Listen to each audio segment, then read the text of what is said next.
Sí, bueno, estaba pensando en eso, ¿no? Y también en el caso del chocolate, pensándolo, no tanto en la carne, ¿no? Pero sí en el caso del chocolate, estaba pensando en en ese concepto que parece más bien cinematográfico, ¿no? Que usó tanto Hitchcock, que es el MacGuffin. ¿Vieron lo que es el MacGuffin? Que es cuando hay los planos, por ahí en las películas de tipo de espionaje o policiales, se persigue un objeto que en realidad no tiene ningún sentido, no tiene ningún valor para nada, pero todo está alrededor de ese objeto. Puede ser los planos de una bomba o los planos de un lugar determinado, ¿no? Y eso se le llama MacGuffin. En realidad es una excusa para la estructura narrativa, ¿no? Es decir, una excusa para que todos los busquen, digamos, el conflicto sea buscar eso, alrededor de ese aparato o mapa o plano que después en definitiva, o incluso el halcón maltés también, de alguna manera, ¿no? El halcón maltés mucho antes, donde al final en realidad como que no tiene mucha importancia, no, termina no pasando nada, quizá lo encuentran, quizá no lo encuentran, pero sirve en realidad como un nudo a donde se dirigen todas las narraciones, todos los relatos y sobre todo el conflicto, ¿no? Entre protagonista y antagonistas. Todos buscan ese MacGuffin. El chocolate parece ser eso, porque el chocolate en realidad, si la carne significa muchas cosas, el chocolate es como que no significa prácticamente nada, salvo la energía, ¿no? Como a un momento dado dicen, ¿no? Algo de que consumir chocolate da energía, qué sé yo, pero que en el fondo ni siquiera les gusta. Parece algo así, digamos, ¿no? Como una disputa vana, inútil, alrededor de algo que en realidad no tiene ningún sentido. ¿No? Y ahí volvemos al tema de significante vacío, donde importa más que nada la estructura y la variación de la estructura, el cambio de roles, ¿no? Y la oposición por la oposición entre los dos grupos, ¿no? Me parece que eso podría ser interesante verlo desde ese punto de vista, ¿no? Como si fuera la carne, pero con menos significado incluso. Porque la carne, repito, podemos seguir encontrándole más significados todavía a la carne, ¿no? Ya tenemos, bueno, el sexo, el cuerpo, el pecado, la carne real, literal, en un momento dado. Hay uno de los cuentos fríos, por ejemplo, que se llama La carne, que es un cuento muy breve, que está en los cuentos fríos, ¿no? Simplemente es que un pueblo se queda sin comida y entonces los habitantes empiezan a comer a sí mismos, ¿no? Es decir, se rebanan pedazos del cuerpo y se lo comen, ¿no? Y también es un cuento puramente cómico en realidad, ¿no? No es ni siquiera, podríamos decir, una especie de matriz de lo que sería la novela, pero alguna relación hay también en este caso, porque acá la carne es literalmente, y solamente eso, la carne del cuerpo de cada uno, ¿no? Que se la van comiendo, digamos, nada más, ¿no? Como una especie de fábula de, qué sé yo, de Swift, por decir justamente la carne, pero no por la marca, sino por Jonathan Swift, ¿no? Que bueno, sería eso ahí, pero ahí es totalmente Claro. sencillo, es un cuento de 10 páginas. Acá la novela, por supuesto, la carne es un montón de otras cosas que no llegamos a abarcar nunca, porque incluso hay como algunos enunciados o algunos fragmentos en donde la carne puede significar al mismo tiempo varias cosas, ¿no? O nos puede abrir a dos sentidos distintos. En otros casos no, en otros casos se da en distintos lugares. Pero hay enunciados en donde realmente habla tanto de la carne que no sabemos bien a qué se está refiriendo, ¿no? Desde el principio. Que aunque esté en la carnicería y sabemos que es la carne supuestamente de res, ¿no? Que es la carne de vaca, qué sé yo, o otras carnes que están ahí colgando. Pero después empieza a multiplicar eh, los significados y ya mucho, a veces nos perdemos de a qué carne se está refiriendo, ¿no? Me parece en ese sentido lo que planteé al principio, digamos, la rareza de una novela de este estilo a mediados de siglo, cuando más o menos en casi todos lados impera todavía alguna forma de realismo, ¿no? De realismo social o realismo crítico o como quieran llamarlo. Y en este caso, bueno, obviamente es totalmente antirrealista. No, no perdamos de vista eso porque es importante como estética, ¿no? Nos puede gustar o no, pero como propuesta estética es extraña en sí misma y en correlación con lo que más o menos en ese momento se podía estar haciendo en otros lugares, ¿no? Por supuesto que la relación con Brody está muy bien planteada desde ya, pero igual me parece algo bastante raro, ¿no? Bastante raro. Voy a ver si encuentro algunas notas, mientras si les ocurre alguna cosa. Incluso al principio, perdón, al principio cuando está en la carnicería, lo que hay es una especie de racionamiento. Por eso van a comprar carne ahí, ¿no? Y bueno, el tema del racionamiento es como, justamente de entrada, si uno no sabe qué está leyendo, parece que estuviera hablando de Cuba, pero en los 70 o fines de los 60, es decir, cuando justamente hay racionamiento. Sí, a eso me refería un poco, me había olvidado decirlo. El tema justamente del racionamiento, no solo de las luchas revolucionarias o antirrevolucionarias, sino algo tan elemental como eso, las famosas colas para comprar comida, ¿no? Eso es la primera escena, ¿no? Pero obviamente no tiene nada que ver con la realidad, no es una escena realista, ni se refiere, por supuesto, a la Cuba de 15 años después, ¿no? Imposible. Incluso menciona la palabra razonamiento al principio. Dice, un pueblo sometido al racionamiento no tiene que dar muestra de cordura si, como ahora ocurre, hay venta libre de carne, ¿no? O sea, habla de racionamiento directamente. La palabra prohibida, digamos. No se podría decir en una novela. Bueno, y después el tema de lo que decía la novela de aprendizaje, ¿no? Referida sobre todo al padre, que es el que lo somete a ese aprendizaje, ¿no? Su padre juzgó que las cosas debían ir por grados. Primero, asistencia sistemática a las carnicerías, donde está la carne ya dispuesta, ¿no? A ser despachada. Después a los mataderos, o sea, ver cómo se faenea la carne, ¿no? Los animales. Y más tarde a las grandes hecatombes humanas. Acá, obviamente, la multiplicación o la acumulación nos lleva desde lo animal al humano, ¿no? Estableciendo una relación, como decían respecto de la máquina antropológica, ¿no? Como que no hay una diferencia exacta entre lo animal y lo humano, como si la carne nos uniera, digamos, la carne humana o animal sería como la carne humana, en cierto sentido, ¿no? Habría una cierta continuidad, o la solución de continuidad no estaría, en este caso particular, subrayada, sino al contrario, ¿no? Eso es también muy interesante para la actualidad, para pensarlo en función de todo lo que está de moda ahora, ¿no? El poshumanismo, el antiespecismo, e incluso lo que decíamos antes respecto del fin del mundo, ¿no? Para los mapuches o para cualquier pueblo indígena donde no hay fin del mundo, digamos, porque por ahí los animales no sobreviven, ¿sí? Va a haber animales que sobrevivan, porque nosotros también somos animales, pero no vamos a sobrevivir probablemente. En cambio, va a haber animales que sí sobrevivan, ¿sí? Entonces, es también algo que se podría relacionar con lo que hoy mismo se está pensando, ¿no? En términos de lo animal y lo humano, ¿no? Lo poshumano, lo transhumano, ¿no? Toda la onda, digamos, de Donna Haraway, ¿no?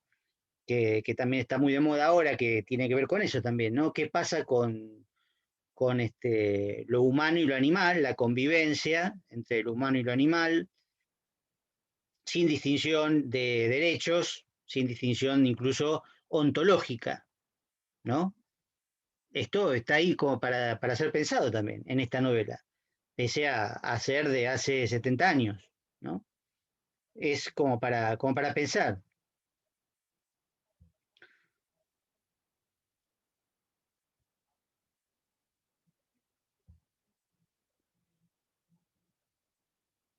Bueno, toda la parte de Dalia al principio, ahí cambia, bueno, ella piensa que es la encarnación viviente de un semidios griego, ¿no? Y decía ese aire que pedía protección se manifestaba en su carne de víctima propiciatoria. Y esta es la idea que decíamos antes, ¿no? Es verdad que él aparece como víctima, pero sin embargo nunca llega a ser víctima, digamos, nunca se convierte verdaderamente en la víctima propiciatoria, sino que en definitiva él decide y zafa permanentemente, ¿sí? A ciertos costos quizás, pero va zafando, o sea que no es tan víctima, ¿no?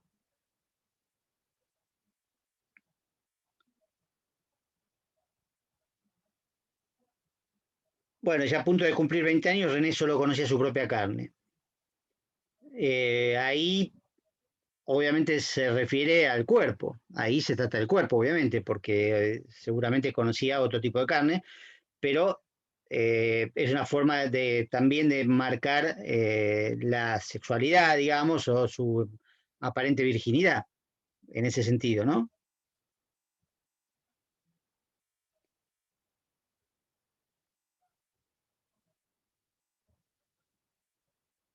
Bueno,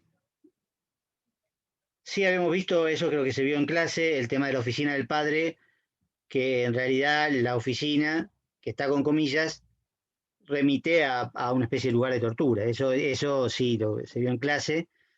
Y entonces, bueno, ahí aparece toda una serie de significados que veníamos viendo también alrededor de carne de perra, ¿no? Eso es cierto.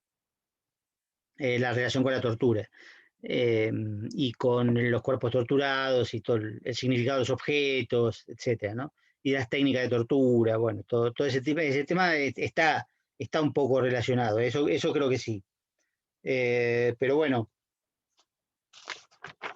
tenía otra cosa anotada al respecto, pero no sé si lo voy a encontrar ahora.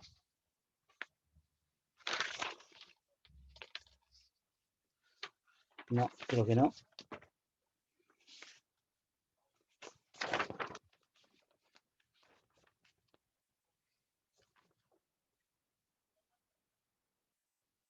Bueno, el tema de lo grotesco y lo carnavalesco que planteó Andrea también, relacionado con el impuesto a la carne, también podría ser, ¿no?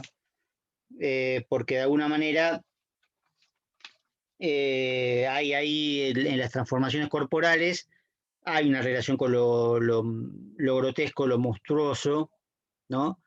La transformación del cuerpo, de la carne, en un sentido que no queda claro en ninguna de las dos novelas, digamos, ¿no? En ambas novelas la transformación es bastante ambigua, solo que en Impuesto a la Carne es quizás más fantástica todavía que en la carne de René. Pero en la carne de René también aparece esto, digamos, de qué es lo que en definitiva en qué se va a transformar ese cuerpo, ¿no? ¿Cuál es el sentido de manipularlo con el dolor? Porque vieron que no es que se tiene que acostumbrar al dolor para ser resistente, ¿no? Porque en cuanto sienten que se resisten o que aprenden a lidiar con el dolor, están fracasando, ¿no? Es decir, tienen que aceptar el dolor en tanto dolor, no superar el dolor, sino aceptarlo como dolor. Eso en parte también se conecta un poco con el tema que decíamos antes del cristianismo, ¿no?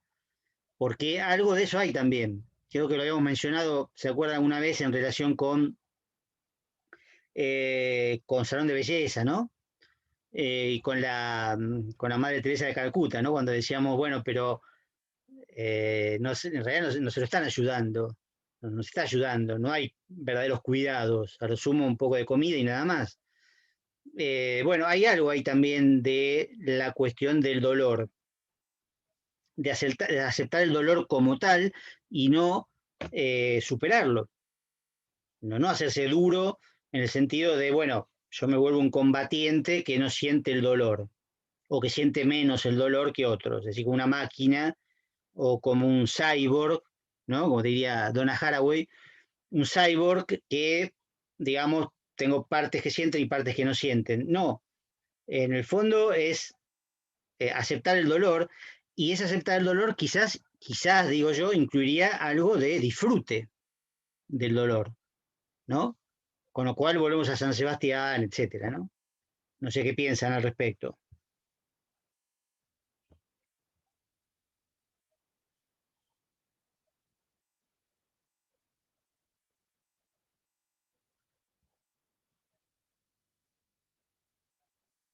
Bueno, hay un momento en que dice el padre, le dice, no, él le dice al padre, no me gustan las heridas, prefiero intacto mi cuerpo. Y el padre le dice, ¿qué tontería estoy oyendo? ¿Qué significa el cuerpo intacto? Si no lo quieres vulnerado, ¿a qué lo destinas?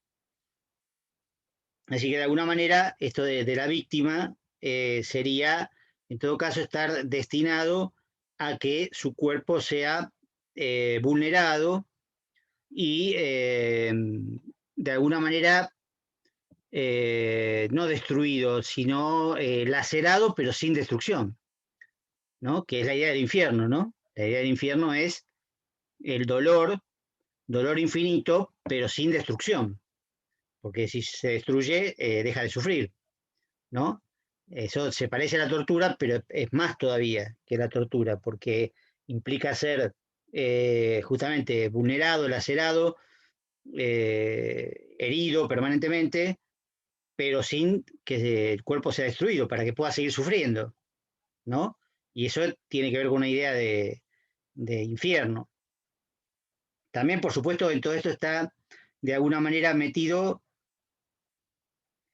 la idea de encarnación también, ¿no? De encarnación, porque de encarnación y de resurrección, las dos cosas, ¿no? Es decir, la encarnación de Dios que se encarna, se vuelve hombre y es muerto en forma de hombre y se transfigura.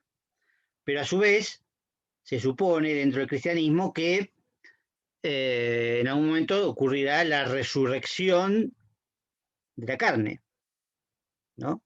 Ahora, ¿qué es la resurrección de la carne? Eso ofrece un montón de inconvenientes muy obvios, ¿no? ¿Qué carne podría resucitar? ¿De qué manera podríamos resucitar? Y ahí, bueno, la teología inventa la idea de cuerpo glorioso, ¿no? Que sería, no sé muy bien qué, pero una especie de cuerpo justamente transfigurado como el de Cristo, parecido a esa transfiguración en la cual efectivamente el cuerpo ya no es el cuerpo de cuando estábamos vivos, sino otro cuerpo. Un cuerpo, no sé, fantasmático, imaginario, no, es real, pero se parece más a un fantasma que otra cosa, porque no tendría carne, ¿no? No tendría carne, viviría, tendría vida eterna, pero a su vez no tendría carne, ¿no? Y ahí, bueno, eso también son ideas que están rondando en esta novela, aunque no estén expresadas directamente. La idea de la encarnación y la idea de la resurrección, ¿no?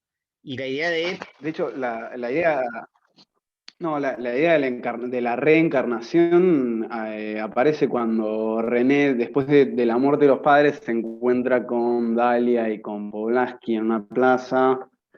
Ellos le dicen que lo daban por muerto y que ahora lo dan por resucitado. Voy a ver si lo encuentro, pero sí, sí, aparece en esos términos incluso. Es verdad, Hablan de resurrección de los muertos. tenés razón, pero acá él habría resucitado tal cual era antes, justamente. Claro. Perfecto, sí, sí, sí. Que eso es lo que no, que eso es lo que plantea justamente la resurrección de la carne. El problema que le planteo a los teólogos es eso, digamos, ¿cómo es que uno va a resucitar? ¿En qué estado? Porque, bueno, si me dan a elegir a mí, yo preferiría a los 25 años, digamos, ya que estamos, si voy a resucitar, que me resuciten a los 25 años, no como estoy ahora. Pues si no, digamos, para qué voy a resucitar? ¿No? No tiene, así como estoy, digamos, prefiero no resucitar. Pero si me garantizan que resucito a los 25, sí, no hay problema. Bueno, él resucita, no resucita, en realidad porque nunca murió, pero lo ven resucitado tal cual era antes. Claro, porque hay continuidad. Pero el problema estaría justamente en cómo se produce la resurrección, ¿no? Incluso hay un capítulo de Los Simpsons sobre eso, no sé si se acuerdan, que hay un capítulo donde Bart le pregunta a la maestra de la escuela dominical cómo se produciría la resurrección, ¿no? y la maestra al final le dice, bueno, pero no podrías, como no se lo puede explicar, le dice, ¿no puedo pedir un poco de fe ciega? Sí, claro, porque es muy difícil de explicar. ¿Quién entiende la resurrección de la carne? De hecho, hay muchos que confunden la inmortalidad del alma con la resurrección de la carne. Son dos cosas completamente distintas que ocurren en dos tiempos distintos, además, porque una cosa es la inmortalidad que apunta hacia la eternidad y otra cosa es la resurrección puntual, supuestamente después del Apocalipsis, ¿no? Es decir, es muy complejo eso desde el punto de vista teológico, ¿no? Y es una novela fantástica, como decía Borges, ¿no? Obviamente, la teología es una novela fantástica, pero efectivamente los que resucitarían serían como una especie quizás de robot o de cyborg, como dije recién, que por supuesto ya no morirían de vuelta, como Lázaro, por ejemplo, que murió 2 veces, ¿no? Es decir, flaco favor le hicieron a Lázaro porque pasó 2 veces por la muerte, ¿no? Pero bueno, estos no. Los que resucitarían después, al final de los tiempos, no volverían a morir. Pero entonces su carne no sería carne de verdad porque no sería carne corruptible, sería otro tipo de carne, ¿no? Y eso creo que está de alguna manera presente en la novela. Bueno, vos lo indicaste bien el tema de la resurrección, más que de la reencarnación, probablemente, pero sí, por supuesto, la reencarnación también es otra forma de pensar, ya, pero ya fuera del cristianismo, es otra forma de pensar en la carne, efectivamente, en la encarnación en ciclos, ¿no? En diversos ciclos, ¿no? Que ahí también hay una confusión que aparece mucho, ¿no? Hay gente que cree que la reencarnación es un premio, ¿no? Que es un premio, que es vivir de vuelta, es un premio, ¿no? Obviamente para el budismo y para el hinduismo, que creen en la reencarnación, en realidad la reencarnación es un castigo, ¿no? Es un castigo porque volver a vivir es volver a sufrir, volver a pagar las cosas que uno hizo mal en la vida anterior. Eso es el karma. El karma no es en la misma vida. El karma se paga en la próxima reencarnación. A medida que uno va pagando el karma, ya después deja de reencarnar, que es el objetivo, digamos, del budismo, que es el nirvana. El nirvana es nada que ver con el paraíso o lo que fuera. El nirvana es la disolución absoluta de la conciencia, el final de las reencarnaciones. Es decir, que los que creen que la reencarnación es volver a vivir y volver a tener 20 años, como yo decía recién, no, no es así. No te va a pasar eso. Ni vas a reencarnar en una planta, ni en un animal, ni en Scarlett Johansson. No, no va a pasar eso. Digamos, la encarnación en todo caso es un castigo. Por ahí para los antiguos egipcios sí, la reencarnación podía ser un premio, pero justamente por eso reencarnaban solamente los nobles, ¿no? De los pobres no reencarnaban. Reencarnaban solamente los nobles y en ese sentido sí era un premio. Pero bueno, no es una religión que exista ahora, ¿no? La de los antiguos egipcios, no, egipcios. No, el budismo y el hinduismo creen en la reencarnación como castigo.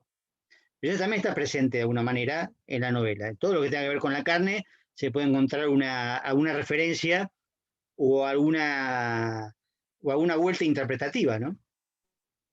Que justamente yo decía, en lugar de ser arbórea, es lo contrario, rizomática, en el sentido de Deleuze, justamente, de que, bueno, uno puede ir siguiendo distintos tipos de líneas, pero no es que esto significa tal cosa y chau, sino que esto se correlaciona con otra cosa que asoma por este lado y después se esconde, digamos. Eso sería un poco la estructura rizomática. Por eso decía que es una novela que en el fondo es tan moderna y se vuelve a reeditar continuamente por el interés que ofrece, ¿no? Digamos, en ese sentido. Que no parece para nada algo anticuado, digamos, ¿no? Por lo menos es la sensación que yo tengo al leerla, más allá de que me guste más o menos, es algo que, qué sé yo, por momentos hasta podría parecer una de Aira, ¿o no? Por momentos parece una novela de Aira, podría ser perfectamente una novela de Aira, un poco más larga que las habituales, ¿no? Pero, porque esa novela que puede pasar cualquier cosa, bueno, es más o menos eso, ¿no? Aunque esta está más estructurada, pero digo, esa novela de Aira donde pasa cualquier cosa, bueno, es más o menos eso también, ¿no? Solo que la de Aira, no, por supuesto, no hay ningún significado, no se busca ningún tipo de interpretación ni nada por el estilo, pero esa es la propuesta que él hace cuando habla de Kafka y cuando habla de, digamos, de la invención de imágenes, de la invención puramente literaria, etcétera, ¿no? Eso, eso coincide mucho. Por eso digo que es tan moderna también, ¿no? A ver si encuentro alguna cita que me interesaba. Anticipándome a la novela que viene también, por lo menos el capítulo 1 tiene muchísima vinculación con la resurrección, Lázaro, la carne y la vuelta. Eso está muy bien. Vos decís hijo de hombre, claro. Claro, claro, pasa que sí, por supuesto, hijo de hombre tiene todo un imaginario crístico muy fuerte, ¿no? Por, por el tema de las estatuillas de la Virgen, todo eso. Hay mucho que se puede interpretar de manera cristológica, ¿no? Sí, sí, desde ya. Seguro que Andrea va a hacer alguna referencia a eso porque ya la hemos visto bastante y seguramente hará alguna referencia a eso, pero sí está muy presente y por otro lado, también, bueno, los apellidos, uy, se cortó, parecía que se había cortado, pero no, por suerte no. Falta todavía.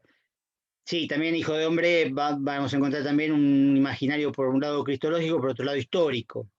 Ahí sí hay muchas referencias históricas, porque hay referencias a Francia, a Solano, ¿no? Es decir, hay muchas referencias ocultas, ¿no? Porque los personajes se llaman de esa manera. Bueno, hay uno que aparentemente sería descendiente de Francia, ¿no? De Gaspar Rodríguez de Francia, sí, de Yo el Supremo, digamos, ¿no? Que es posterior. Pero después hay otro que sí, que se llama Solano, y bueno, no es casualidad porque es Solano López, ¿no? Entonces hay ahí muchas referencias históricas. Pero claro, como novela es completamente distinta por el hecho de ser una novela realista, básicamente, más allá de los puntos de vista y todo eso, ¿no? Andrea seguramente va a cotejar las dos versiones, ¿no? La versión antigua de Hijo de Hombre con la versión más moderna, donde hay algunos cambios importantes de los puntos de vista. Pero aún con el tema del manejo de los puntos de vista y de los relatos dentro de relatos, no deja de ser una novela fuertemente marcada por la referencia sociohistórica, ¿no? Hijo de Hombre.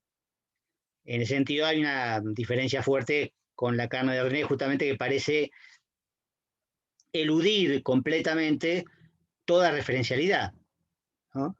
Es decir, nos tiende a anzuelos, digamos, si uno no supiera que es del 52, o sí, es del 52, pero la debe haber escrito antes, es como que uno por ahí se engancharía con cosas, y, acá está haciendo referencia a tal cosa, acá a otra, pero en realidad nunca termina de cuajar esa referencialidad. Es demasiado lejana, me parece a mí, como para decir, bueno, no, pero acá está haciendo una referencia tal, ¿no? Entonces en ese sentido muy, muy interesante por ese lado, si es que a uno le gusta ese tipo de literatura o no, digamos, yo prefiero Hijo de Hombre, pero es un problema mío. No sé si han leído por ahí, es bueno buscarlo, si tienen a mano el Borges de Bioy, ¿no? Todas las referencias que hay a Piñera, cuando está acá, porque son todas unas maldades tremendas. Bueno, todo el libro es un taller de maldades, ¿no? Pero de chusmerío, pero como atrás tiene el índice de nombres, ¿no? Entonces, bueno, pues, si lo tienen, busquen, si tienen PDF, porque el PDF está por todos lados, ¿no? Si tienen el PDF, busquen la referencia a Piñera y las cosas que le dicen no se puede creer, no se puede creer. Pero bueno, así eran con todos, ¿no? Este, y bueno, es divertido ver cómo lo trataban cuando estaba acá, ¿no? Borges y Bioy, sobre todo Borges, ¿no? Que era el más malo de los dos. Va, en realidad Bioy pues, se hace más bueno, pero él es el que cuenta lo que dice el otro, así que es más malo todavía. Pero bueno, todo ese chumerío está, en el caso de Piñera, bueno, le dicen de todo, ¿no? Creo que incluso les hace leer un cuento o algo así, me parece. Creo que le da un cuento para leer, algo así, se lo destruyen. Eh,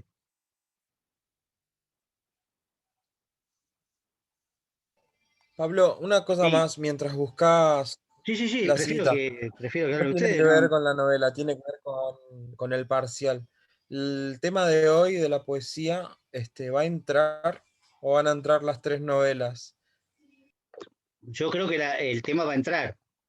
Yo creo que el tema va a entrar. Eso vamos a tener que arreglarlo, que asegurarnos, porque lo planteamos hoy al principio, justamente me preguntaban que a lo mejor si entra, porque yo creo que va a entrar, y hoy Andrea no lo aclaró, pero como lo dio ella, seguramente va a entrar. Por ahí lo que podemos hacer la clase que viene es redondear un poco lo que nos pueda quedar de dudas o de aportes sobre la carne de René y después ver algo de poesía mapuche, en lugar de dejarlo para la otra clase. Podemos empezar ya la clase que viene, viendo un poco más el corpus y charlando sobre ese tema, digo yo. Eso podría ser. Cuando veamos las consignas, ¿sí? Pero por la duda, si quieren, le pregunto a Andrea, porque las consignas las hace ella y capaz que el fin de semana las manda, pero le puedo preguntar si va a estar incluido, a ver si hacemos eso el miércoles que viene, y adelantamos un poco el, el tema de, el tema de poesía mapuche. Igual Hijo de Hombre solamente va al teórico, ¿no? Eso sí, no, acá no lo vamos a ver, Hijo de Hombre, en los prácticos. Nosotros terminaríamos con poesía mapuche. Así que la última clase terminaríamos viendo poesía mapuche. Eso desde ya, porque no, Hijo de Hombre no lo vamos a ver. Tampoco yo me pongo a hablar de Hijo de Hombre, lo que pasa es que no está planificado en los prácticos que lo demos, pero eso no tiene nada que ver. Podemos hablar tranquilamente de cualquier cosa. ¿M? Así que vemos si cualquier cosa les Una escribo. pregunta, Sí, hola. Un hilo rojo quedó absolutamente. eso sí, y un hilo rojo quedó afuera. No, eso sí, porque Ah, no hubo ninguna clase, no, eso sí, directamente se descartó, quedó en el filo tampoco va a del... subir nada, Andrea. ¿O, o vi algo en el campus o flasheé yo? Puede ser que haya quedado, sí, capaz que no lo sacó, sí, es muy probable que haya quedado la Ok, novela pero listo. O sea, son tres no, novelas y la poesía mapuche. claro, sí, por Ok. eso es más breve, por ahí tendría que haber sido al revés, más breve el Mm. primero y más largo el segundo, no sé muy bien. Quedó demasiado largo el primero en realidad. Pero un hilo rojo sí se sacó porque ella no dio ninguna clase y obviamente entonces no va, pero seguramente quedó en el campus porque se habrá olvidado de sacarlo. Y la bibliografía lo mismo, ¿no? La bibliografía lo mismo. Así que no, eso es, olvídense. Además, la verdad que no es una novela extraordinaria, un hilo rojo. Es buena en algunos puntos, sí, desde ya, pero no tampoco es algo que uno se pueda lamentar demasiado de perder, ¿no?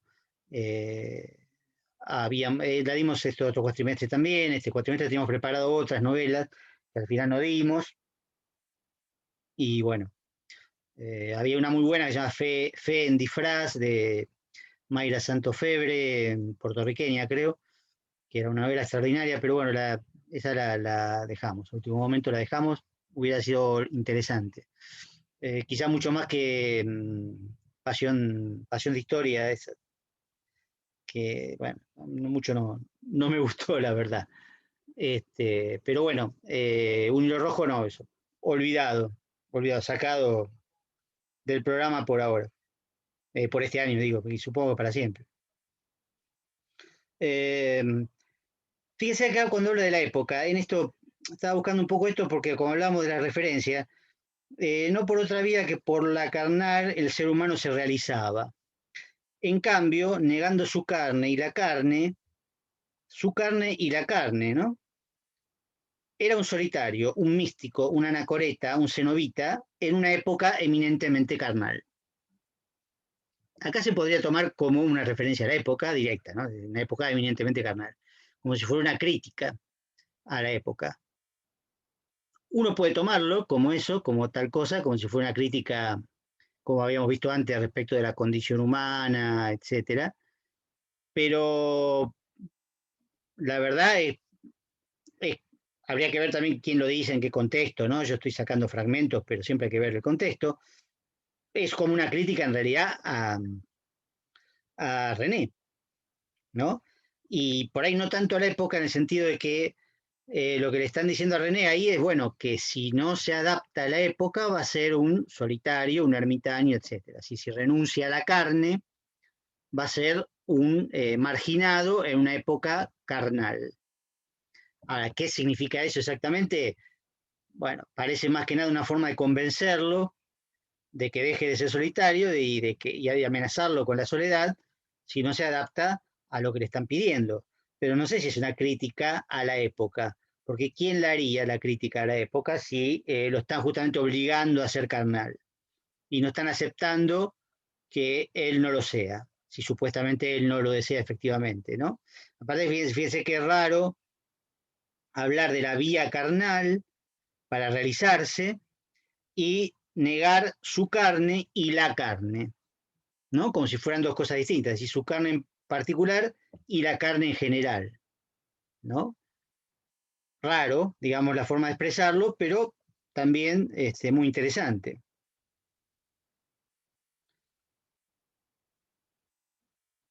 Bueno, y acá hay una parte que habla de la tortura, esto ya es un poco más avanzado,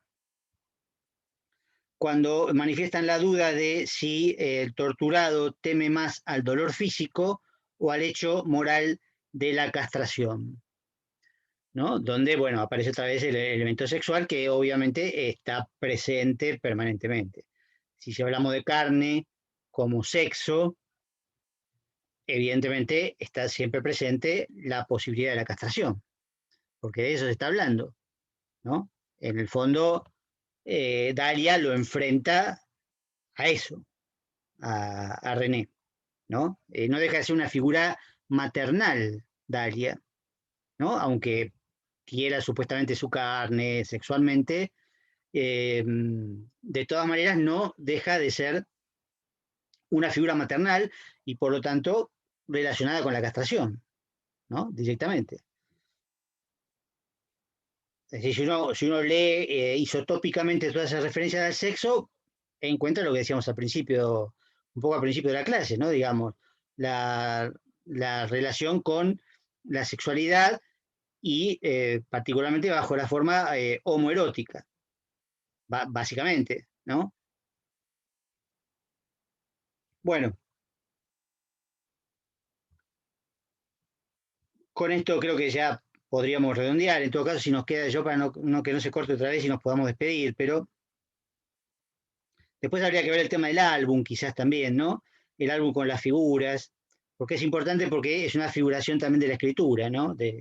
Es un libro con figuras, ¿no? Figuras intervenidas, así como el cuerpo de él va a ser intervenido, esas figuras son intervenidas previamente, pero no deja de ser también una figuración de la obra, ¿sí? O de la escritura, ¿no?